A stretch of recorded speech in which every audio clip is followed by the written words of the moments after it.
Do you have a game one starter or some form of a pitching plan? Yeah, we do. So game one will be Troy Melton. Game two will be Tarek Skubal. And then we will, we'll have a plan after the off day. So I let Troy know on the plane last night that he was going to start, and we're excited to hand him the ball. Plus stuff, great demeanor, the ability to handle what's probably going to be the most excitable outing for him in a couple months worth of major league outings. So we're excited to get him a normal prep, normal routine, normal warm up. It's going to be somewhat abbreviated just given how we've used him over the last couple of months, but we have a plan after him as well. We'll go to Evan in the front. Yeah, to add on to that, how much do you expect him to go? Obviously, you got him up out of the pen in Cleveland. What do you like about him in this spot? And then what are some of the other options maybe to get to the path to win? Yeah, so we have we try not to script out too much because I don't know how the game's going to go. But I've watched him be an incredible strike thrower when he's right and use all of his pitches and exceed my expectations that I would set on the front end. I've also seen him, have a shorter stint if we want to, flip the lineup or bring in a lefty or bring in a different righty, bring in spin or do something different. So I'm going to read the game and I have an idea where his limitations are, but I hate to even put that on him going into this start because of the outing like he had where it was 50 pitches, 5 innings. I'm just going to keep rolling with him. Other times he's been, in some duress and had to work a little bit harder, and I've gotten him out of the game. So not a traditional start, but not necessarily a limited one either. We'll stay in the front with Jason. How much did his non-traditional start in Cleveland make an impression on you? Yeah, that was a big start. I mean, number one, we see this guy as a starting pitcher, so I don't want the back of the baseball card and his major league experience to take anything away from what we see. This is a guy with multiple plus pitches, high-end velo. He can throw strikes in all quadrants of the strike zone. He can attack lefties. He can attack righties. And he is a starter. So we've limited his innings and limited a little bit of his exposure just out of the length of the season and what we've needed to get to this point. But he has all the starter attributes that you would expect. And had we gone a different path in the back half of the season, or if he was at a different point of his career, maybe he would have just continued to be in the rotation. So I love that he's adaptable. And I think that he can handle the moment of excitement, telling his family that he's starting a playoff game, getting to what's going to be a rowdy environment in a big series. Let's go next. Cody, front. Saw Bailey Horn and also Matt Vierling here. What's kind of their status, and what other roster decisions are you guys weighing right now? Yeah, so we have part of our taxi squad or extra players from the previous series is here with us. We have a group that's working out in Toledo that did not make the trip, but Bailey, Colt, Vierling, those guys all came to give us the most time to make the decision on how the roster is going to shape up. So we're still likely to carry 12 pitchers and 14 position players. Obviously, it's a longer series, so you take a little bit of a deeper dive into what can happen over a 5-game series as opposed to the previous 3-game series. But those guys that are here are, ramping up rehab for Colt and Matt. They're in a separate column. Bailey's here in the event we want to carry 3 lefties. We needed to have him here as opposed to across the country. How close is Colt? Yeah, we're going to find out today. I mean, Colt and Vierling are both there's going to be a live BP session here in a half hour where we're going to get a few reps to see where Colt's at, to see where Vierling's at, to see a couple of our pitchers off the mound that haven't pitched in the last series and things like that. So we don't need to make a decision until 10 a.m. tomorrow, and we're likely to take as much time as we have allotted to us to make the final decision. Unrelated, but what's been the value of having Finnegan, a guy with reverse splits and a splitter? You've been able to use him kind of in a lot of different situations.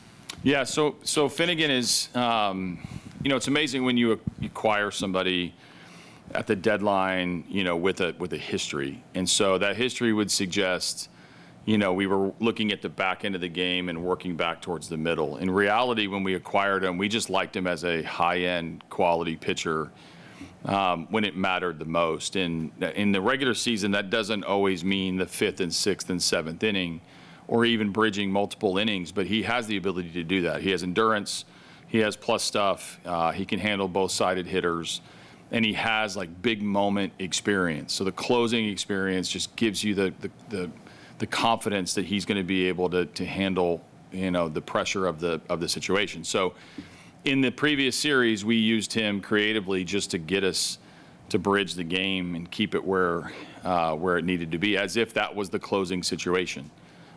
We have the luxury to be able to get to the back of the game in a couple different ways, and him being able to go multiple innings, which he hasn't been challenged a ton doing in his career, but can, and then using his pitches the way that he's using them now sets up the ability to get a ton of outs for us at critical moments. Go to Jason. With Cleveland, you had to prepare for, facing a bullpen with 4 lefties, 4 righties, various matchups. How much does the different makeup of the likely Mariners bullpen affect the way you put together your roster? Yeah, so we also had the I guess you'd say luxury of 10 games in 14 days or whatever it was playing Cleveland, where there weren't a lot of surprises. We haven't seen this team since July. And prior to that, we saw them in early April. It was our first win of the season, our first series win of the season. And this is just not a team that we overlap with a ton. So familiarizing yourself with their pitchers, their strengths, how they get to the middle part of the game, how they finish their games is pretty obvious. They have super high-end starting pitching. They have a tremendous bullpen, and you've got to earn your runs against these guys. Now, they're predominantly right-handed, but I say that, and Spire's going to come in the game at some point with the game on the line, and he can face anyone, and he can get swing and miss out of anyone. So not having the 4 or 5 lefties, I don't think they're going to have that like the Boston or like Cleveland had our last couple of series, but that may alter our bench. It might alter our the lineup construction that I go with on, am I going to stack the lefties? Am I not? I've got 24 hours to figure it out. Go in the second row on the left, Tim. Go grab that. AJ, Dan's going to manage his first playoff game tomorrow. You have a few under your belt now. If you could think back, just like what were some of the things that you remember from that first turn through that you just didn't know? Trying to get me to give him advice. Yeah, exactly. just that you didn't know until you actually went through it for the first time. Yeah, I mean, listen, I think experience matters, but I also think the best, I think, attribute that you can have as a manager in the playoffs is the knowledge and trust of your own team. Nobody knows your team the way that you do. No matter how many people try to tell you about your team or tell you about your decisions or weigh in on what should have or could have happened, the manager's chair supplies an incredible opportunity to get to know your team and make decisions accordingly. Now, obviously the game's fast-paced compared to a normal game in June or July. Playoff baseball has a sense of urgency that you can only get in October.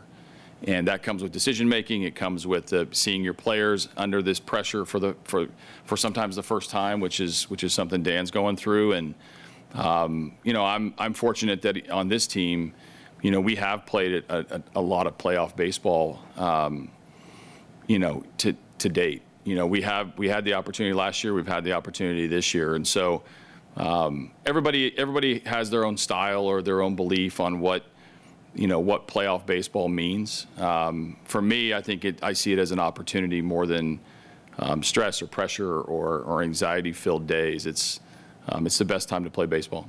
Go in the middle and the back. Just kind of generally speaking, the final 2 months of the years where you guys did have some challenges relative to the first half. Some guys in the clubhouse mentioned how that kind of hardened the group, maybe better prepared it for this time of year. As you said, can't really prepare for October baseball, but do you think in any way that did help this group to have it be more battle tested, for lack of better phrasing? We weren't not battle tested before. I think if anything, it challenged the distractions that come with the peaks and valleys of a season. I think we were on a quite a journey to start the season. I mean, we race out, we have this big lead, we get a lot of love and a lot of attention and a lot of power rankings and all the stuff that doesn't mean anything at the point of the season until you get to the finish line. So we've had to deal with a lot. Maybe that hardened us, maybe that toughened us up, maybe that challenged us to play the full 162. Our local media will tell you they're tired of hearing me say you got to play the schedule, but you do. And we needed 161 games to qualify for this playoff race. And we, maybe that was unexpected because of how much attention we got at the early part of the season, but the message remains the same. And the same with this series. Like, you got to play well to beat these good teams. It only gets harder as the playoffs go because the teams advance. They earn the right to keep playing. And the scoreboard gets smaller and smaller with the number of teams that get to have their name up on that board. So it's awesome, and I think you need that experience in order to know what I'm talking about. I'm sure some things that I said in the spring maybe make more sense now, given the road that we traveled. But our team has a ton of confidence. We've always had a ton of confidence, and we're coming off of a big series win that we hope to carry that momentum into playing the Mariners. Come over here to Tyler. AJ, Cal Raleigh was obviously a huge story this year, and I wanted to ask you, for your perspective as a former catcher, how much do the demands of catching, physical and mental, take from a guy's offense? And in light of that position, what does that tell you about the year he had? Yeah, so I'm very biased about the catching position, and I know it's an integral part of any winning team, and specifically a playoff team. You got to have a good catcher who knows what he's doing.